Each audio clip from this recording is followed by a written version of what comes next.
Hey everybody, today is Wednesday, September 16th, and if you are watching this, that means you either feel like you need to review what we talked about today or that you missed class today.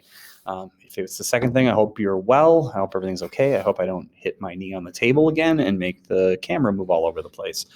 So some quick things before we get started today. It seems like there's like a terrible glare on me today. We're gonna move this. We're gonna move me a little bit. How about that? Okay, still a little glare, but we're just going to suck it up and deal with it. Okay, so a couple quick announcements. First of all, don't forget, today's Wednesday. You have an assignment due on Thursday by midnight, and that is the one that's like race and reconstruction, or reconstruction and race in the South. You can find that in Classroom, probably at this point about 4 or 5 things down from, I'm spinning this around, about 4 or 5 things down from where this video will be posted. Second thing is we're planning on having a test on Friday during class. We're going to go through more of the specifics on that during class tomorrow. So if you can, get on class tomorrow and finish up the unit with us and do the review with us and make sure you know the details about the test. Couple other quick news and note type things. So far, apparently you guys haven't been able to see your grades on Infinite Campus, and your parents can't see your grades on Infinite Campus either. Apparently, there was some switch that needs to be flipped, thing that needs to be triggered. I don't know all the ins and outs. I don't like Infinite Campus. So they're going to turn that on today, apparently, at some time. They're hoping for about 1 o'clock. But hopefully this afternoon, you should be able to check your grades in your classes and see what you've gotten on some of the assignments. I've got a couple, 2-3 things posted for you guys. So check that out. But that also means your parents can see your grades. So make sure you're doing your work. Another quick announcement that today, again, Wednesday the 16th, if you're watching this on the day, you should be, about 2 o'clock today, they're having a club fair in front of the high school. They're going to have some picnic tables out there, and they're going to have some of the clubs with representatives out. If you want to learn about FFA, FCCLA, the LGBTQ plus group, different clubs, student council, come up, find out about them. One of the really good things about high school is there's a lot of ways to be involved. And so try and take advantage of that. A couple quick trivia questions for you before we get rolling. We'll give you a little pause in between. What kind of animal is pictured on the wrapper of a Klondike bar? 3, 2, 1. It's a polar bear. Okay, second question. How many throwing events are there in an Olympic decathlon? The answer is 3. You've got the discus, the shot put, and the javelin. That's like the cool spear thing. All right, in a baseball or softball scorebook, what number represents the third baseman? Third baseman is number 5. Oddly enough, the second baseman is 4, the third baseman's 5, and the shortstop is 6. So they kind of skip it if they're going around the diamond. Fourth question, a little bit of psychology trivia for you. What is the name for the abnormal fear of spiders?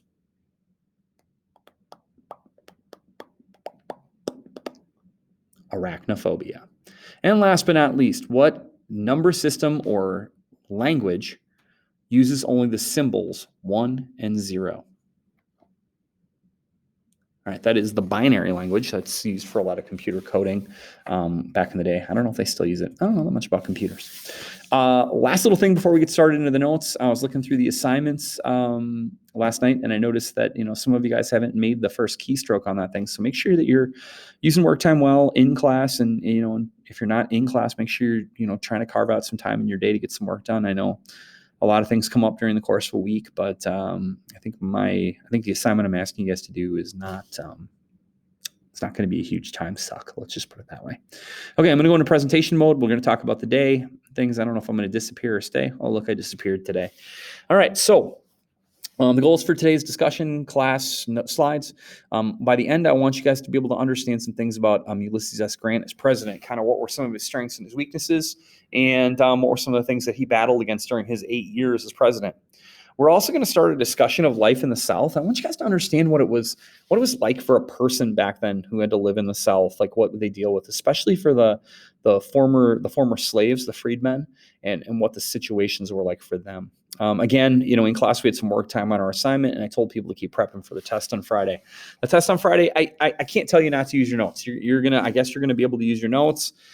So I would make sure I read through my notes, and if you haven't been taking them, I would try to figure out a way to get them. You can go back and watch all the YouTube videos that I've got posted in here all the way back to the beginning and get the notes that you need. You'll be able to use this on the test, but just copying down facts on the test is only going to get you a 2. Granted, that's a passing grade, but hey, man, let's shoot for 3s and 4s. We're going to need to put a little bit of original thought and comparison into them. Okay. All right. Now here's the stuff you want to start writing down today. First slide is all about that man on the right, Ulysses S. Grant. So Grant became president in 1868, and he was president until the election of 1876. So he served 2 full terms as president. You may or may not remember that before becoming the president of the United States, Ulysses S. Grant had tasted some success as the general of the Northern Army at the end of the Civil War. So technically, Grant was the victorious general of the Civil War. Prior to the Civil War, Grant struggled a little bit with his life. He went through bouts of alcoholism. He definitely struggled financially on and off during his life. However, his role in the Civil War kind of helped him rebound his life. He became a national hero. Really a very successful leader, although, at the cost of the lives of many Northern soldiers. But then was able to parlay that success into a successful bid for president. I'll be really honest with you, Grant is not a ooh-ah person as president. He does things good and he does things bad. He has some wins and he has some losses. But in 1868, when he runs for president, he wins in a landslide. For you guys that aren't familiar with that term, that means that Grant whoops the person he runs against. He wins by so much that honestly, off the top of my head, I can't even remember the name of the guy that he beat. But in 1868, when he wins, he benefits from it being the first time that Black men of the South were ever able to vote. About 500,000 or 500,000 African-American people are able to vote in the election of 1868, and Grant secures almost all of those votes as a Civil War hero and a person that played a role in helping to free the slaves. And so Grant is sworn in as president. I put his struggles on this slide. I didn't necessarily talk about his big victories. We'll talk about those at the end of the slide. But one of the struggles is so large that I actually put it on the slide twice. That's not an accident. It's a point of emphasis. One of the big things that you do as president is you name your top advisors. You name the people that are in the cabinet. You name federal court judges. You name all kinds of really important jobs. Where Grant's struggle came in is, as a leader, you have a choice. You can try to seek out the most qualified, sorry, I couldn't find the word in my head, the most qualified people for jobs, or you can assign jobs to people that you know, people you're familiar with. You can assign jobs to your friends. Grant made the decision to name friends and people that he knew to numerous important positions. Those people not being qualified did not do well in those positions. And in a few instances, his friends actually ripped people off. They ripped off the American government, the taxpayers, and stole money from the people. Although Grant himself never benefited or profited from any of these scandals, it kind of did make him look bad that some of the top people he had surrounding him were shady, for lack of a better word. Grant did a lot of good trying to fix the mistakes of those people he had around him, but ultimately, when you're in charge, the mistakes of the people around you reflect on you. Another problem that Grant has, he was constantly fighting against the changing systems in the South. And what I mean by that is every time the radical Republicans and Grant would pass some kind of rule or would do something to try to improve the lives of the freedmen, the 4 million freedmen in the South would find a new way to make inequality the norm. They would find a new way to introduce systemic racism into the South.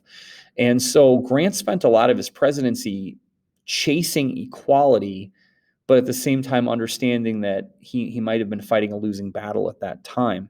Now, one of the strengths of Grant is he was a very strong leader. He has a really strong personality. And when Grant got his mind set on something, he lasered in on it. And one of the things that Grant lasered in on was his dislike of groups like the KKK. While he was not successful in getting rid of the KKK completely, Grant was able to pass a number of laws and use the military to try to help African-American people and pro-Black white people in the South, live their lives a little bit better than they had before him. Okay, definitely better than they had under Johnson. Now, the last slide for today, and we're only doing 2 today. We're going to do 3 tomorrow, 2.5 tomorrow. Has to do with the new leaders in the South. The South had been run by the old Confederates before the war, and obviously during the Civil War, people like Jefferson Davis, who was the president of the Confederacy, Robert E. Lee, the main general of the South, and other Confederate leaders were banned from being involved in Southern governments after the war. Because of that, there had to be new people step up to take their place. 4 groups of people did that. Now, 3 of these groups of people, the top 3 bullet points, black men, carpetbaggers, and scalawags, were all, the way that they thought was very aligned with the North. They believed in equality. They believed in an end to the black codes and segregation and Jim Crow laws. They believed that everyone should have the same opportunities. The last group, the Redeemers, they were very much an old thinking group of Southern people. They were the people that wanted to have the South return to what it was. And so we're going to spend some time going through each one of these. Now, black men start to take important positions of power, not just at the state, local, and local levels, county levels, but they also start to take some power at the national levels. As African American men are able to vote, they elect a number of black representatives to speak for them. And so from the U.S. Senate all the way down to local leadership, black men take positions of power in the South. For instance, I believe it's South Carolina, don't call me on this one, where the black voters actually outnumbered the white voters. And so a number of black men were able to achieve positions of power. Hiram Revels, pictured there in the upper right, was the first U.S. senator. He was actually from, I believe, Massachusetts. Blanche K. Bruce was the first former slave to be elected to a U.S. government position when he became a senator. Black men obviously tried to shape the way the government worked, but again, in the South, fought against the tradition and culture of the South. Carpetbagger, odd word, odd term. I don't know that you're going to hear this a lot, but it makes sense here, and it's going to pop up again later in the year for us. Carpetbaggers were Northerners who went down south. Now, the reason they call them carpetbaggers is not everybody back in the day owned suitcases, and gym bags and duffel bags and backpacks weren't really a thing.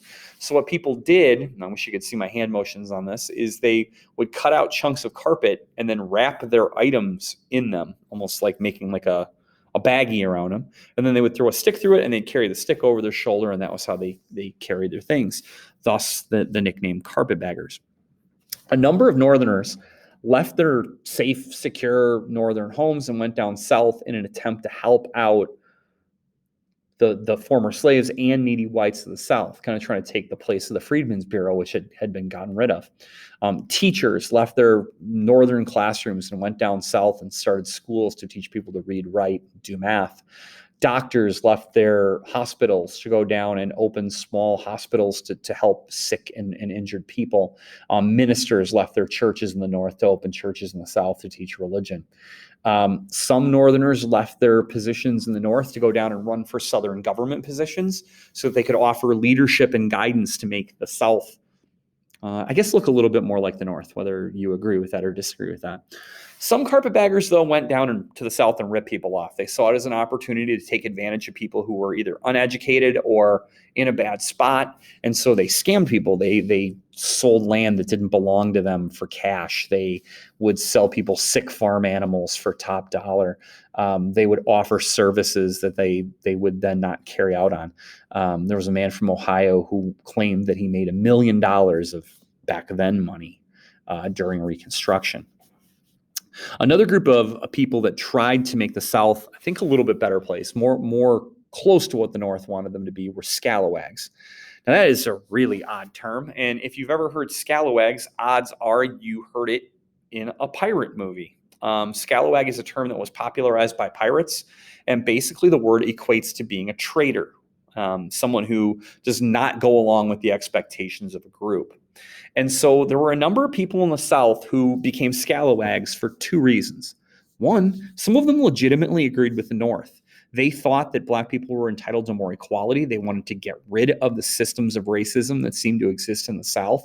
They wanted to have a place where people could be equal and have an equal voice. Men, they didn't often stick up for women.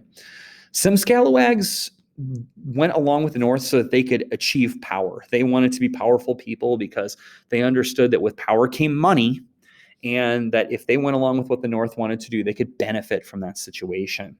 Those 3 groups of people, black men, carpetbaggers, and scalawags, were trying to create a South that more echoed what the North looked like. However, another group of powerful people with a large population that called themselves Redeemers were the people that really, in the end, took control of a lot of the South. First of all, if you don't know what the word redeem means, it means to make up for something. Okay, if you've done something, let's say you did something bad to someone in the past, one of your classmates or something, and when we come back to school in person, you do something incredibly kind for that person, you're attempting to redeem yourself. Redeeming yourself doesn't always have to be, some bold act. It can be something small. It can be an I'm sorry or something like that. In this case, though, they were Southerners who wanted to make the South look exactly like it did before the Civil War, minus slavery. The 13th Amendment made slavery illegal, but the Redeemers wanted to restore the white power to the South. And I don't say that phrase lightly. They wanted to have a South that looked more like the South did before. And they had two major goals. They wanted the South to have a strong economy, whether that be agricultural with farms, factories, transportation, but they wanted the South to be an area where money flowed, especially for the white people. But they also preached a doctrine or an idea of white supremacy. They believed that there was a class system in the South and that the white people should be at the top of that class system. Now, one thing that I haven't brought up in a lot of these slides that I got asked recently was, but see, we haven't talked too much about women during this chapter. What's going on with women during this thing? And that's a really great question. The reality of things in the American South is the American South had a very traditional viewpoint on looking at women. There were women that were community leaders. There were women that were highly educated in the South in all areas of life. But for the most part, women were almost treated like, I don't want to call them property, but they definitely weren't entitled to their own opinion. In some states, women weren't allowed to cut their hair without the permission of the man in charge of them. You could be jailed until your hair grew back. In almost all states, it was still legal to physically abuse your wife or your daughters or women you were in charge of. And later on, hopefully here still in September, we'll do a thing where we'll talk about some of the important advancements of women, because the first three chapters, Reconstruction in the West and the Gilded Age, are all taking place at the same time in different parts of the country. Now, a reminder, please work on that assignment that's due on Thursday. If you have any questions, I'm here to help. I'm not getting many people reach out to ask me for help at night, so I'm begging you that if you need me, please, I'm here. Email me, chat me, whatever you need to get done what you need. Remember, Infinite Campus is supposed to go live later today, so please check your grades. If things don't look normal, let me know. And if you have questions, just ask. See you soon.